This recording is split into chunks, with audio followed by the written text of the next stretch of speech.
This is a cartoon, if you like, of the hip joint. Here's the socket, here's the ball, here's the femoral neck, and this yellow thing is the acetabular labrum, and the brown thing is the articular cartilage. So a normal situation when the hip flexes up, hip moves, and everything's great, and that's what we all like and expect.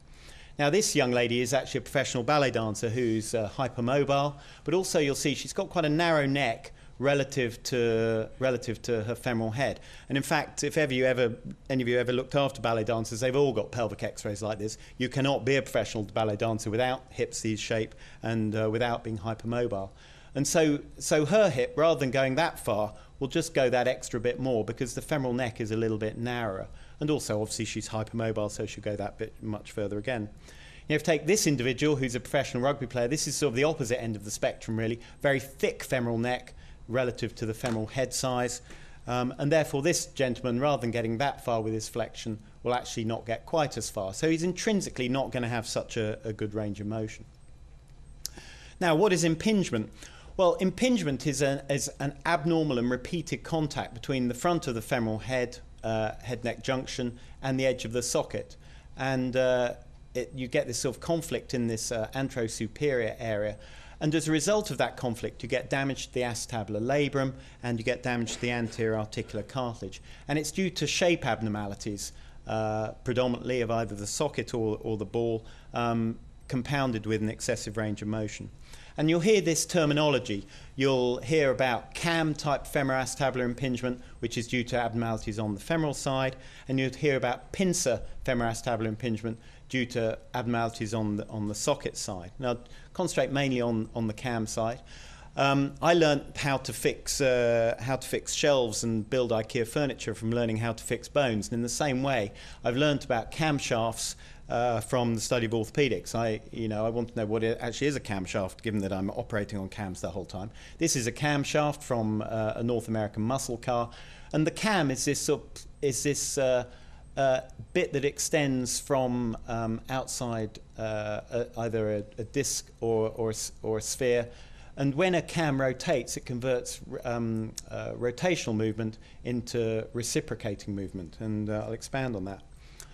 So this is a hip, say, that's got a cam. This is the cam here. It's a non-spherical part of the femoral head. That's the non-spherical part. That's the cam just there on the camshaft.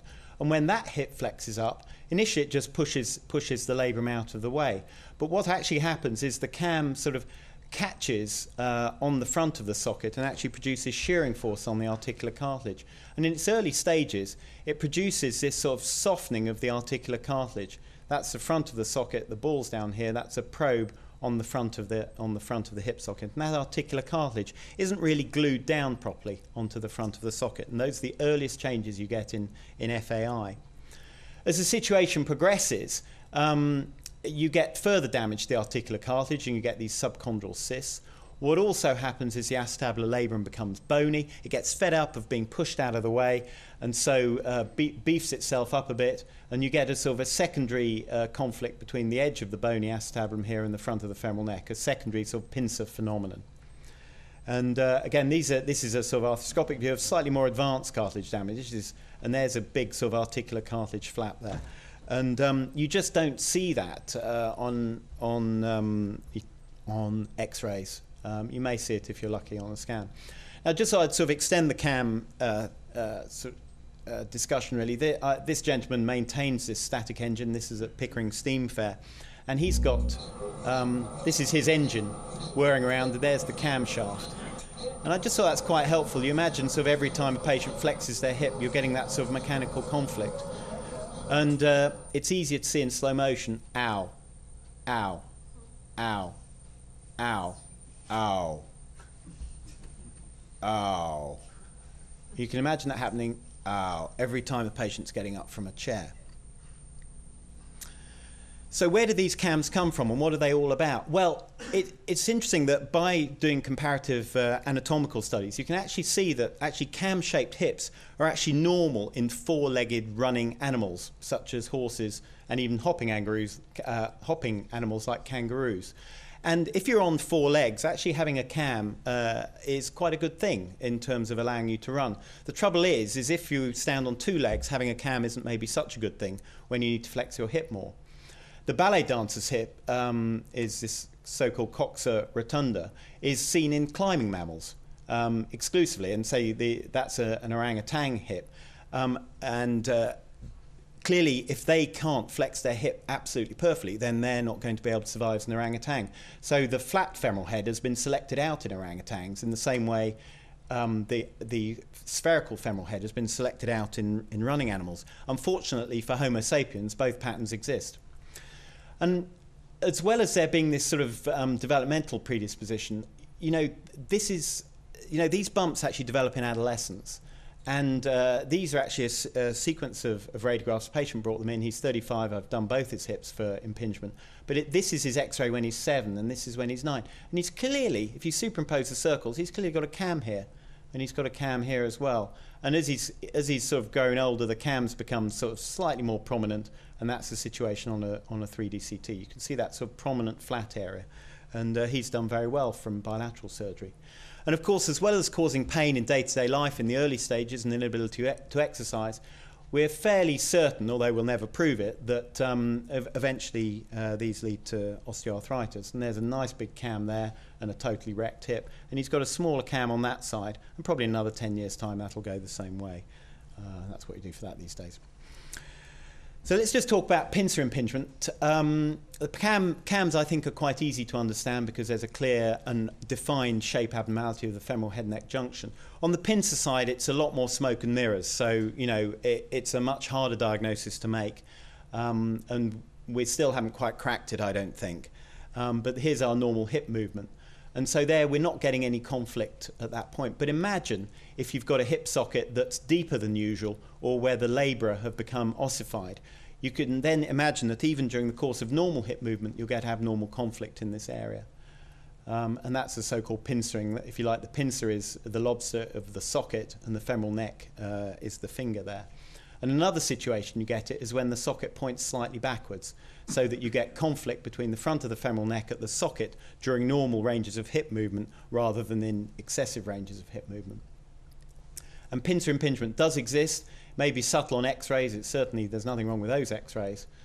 Simon may disagree, but on the shoot-through lateral, you can see there's that big divot where you're getting that pincering going on in a big groove at the front of the femoral neck. And it's even clearer to see in this simulated rather than real 3D view. So why does FAI become symptomatic? If I'm telling you that these patients have had the deformity all their adult life, why does it become symptomatic? Well, it's cumulative damage. They play sport, they flex their hip, they load and twist their hips progressively, and then eventually the straw that breaks the camel's back, as it were, the labrum tears. And when the labrum tears or the articular cartilage gets damaged, then it becomes painful for the first time. And that's really the beginning of the end.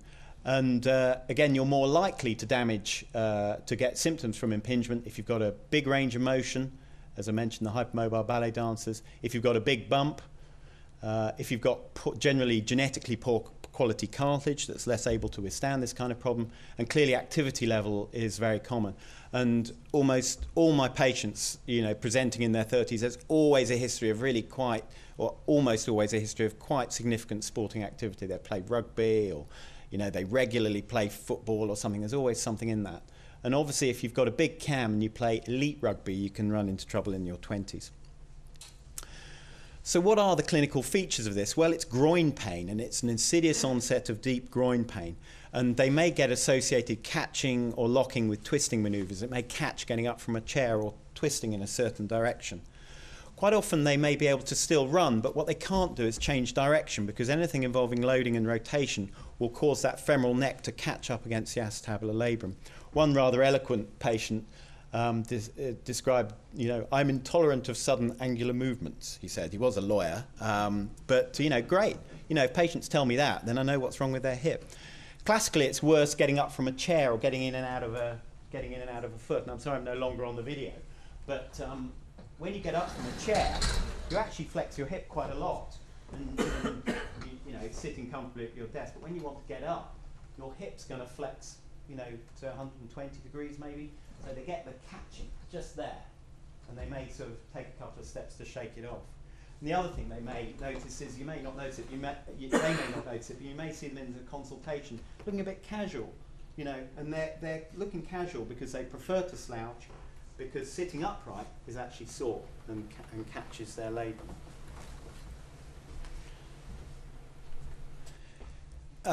Recurrent groin strain, it can be a presentation of FAI. I saw a chap today who's had surgery for Gilmore's groin, and sort of as things have panned out, he probably never had Gilmore's groin. He probably has always had impingement. Patients may describe that they've changed their exercise type and they've had to stop running but are still okay on a bike. But when you're getting this kind of stage, when they can't have a kick about with the kids, that's when I think you've kind of got to do something really. Usually non-surgical management eventually hasn't worked. It may work initially, and with the inevitable delay in diagnosis. And I suppose what did we do before impingement? Well, we just weren't aware of its presence. Certainly fewer patients had it because they were doing less exercise. There was no effective treatment for it, and if there was just a little bit of so-called early wear and tear on the hips, they were just told to wait for a hip replacement and that they were far too young for it. And patients just put up with more and just took pills and just were told to go away. Fortunately, we can do better with that. Examination findings can be subtle. The C sign is if patients describe their pain using the sign language letter C, clutching their hip like that, that's hip joint pain. Occasionally you get the concept of coordinate fingers. Sometimes patients take two fingers. My pain is deep in there. It's where these two fingers sort of converge. And again, it's a very characteristic story when you've heard it a few times. By and large, the range of motion in the hips is preserved, but there'll be a decrease in internal rotation and flexion, and they may have a positive impingement test. I'll just talk to you about the impingement test. In what you're trying to do with this is you're trying to recreate the pain that the patient's describing by jamming the front of their femoral neck up against the edge of the hip socket. And so what you do is you flex the hip up gently, which may produce, when it's its most weakly positive, you'll only get pain when you both flex, adduct, and internally rotate the hip. So you first flex it up, then adduct it, and then when it's most weakly positive is when you internally rotate it. Some patients get pain with flexion and adduction, and you don't even need to internally rotate it to reproduce the pain. And some patients, very irritable patients, will get pain in deep flexion.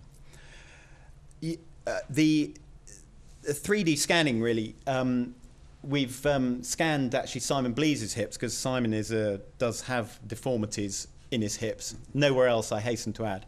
But Simon does have some cams, and we put Simon through the scanner, and this is his scan, and we're doing the impingement test on Simon here, and you can't see his cams very well, but that's where his cam is. And again, we're just very much feeling our way with this technique in impingement. But you can see there's the bump, and it's grinding on the inside of the socket. And what you may notice, of course, is how much movement, how much the pelvis is moving. And this is what's really exciting. There's the scanner again. And this is a sort of a front view of it, going on, sort of supporting Simon's comments about being able to interrogate the data. We're now looking at him from the front. It's the same data set.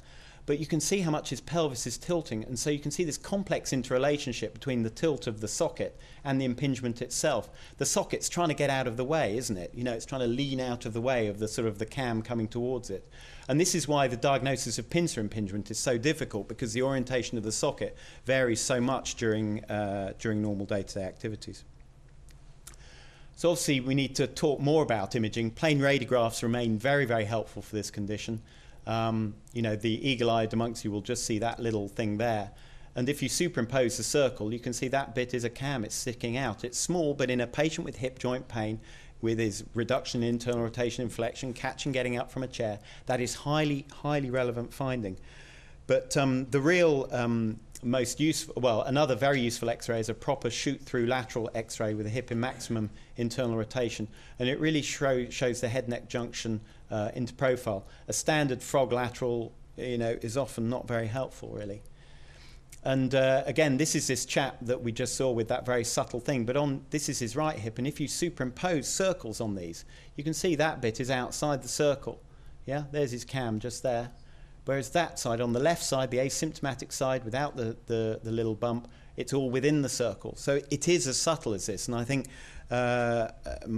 orthopedic surgeons are only just sort of getting used to this degree of sort of diagnostic subtlety.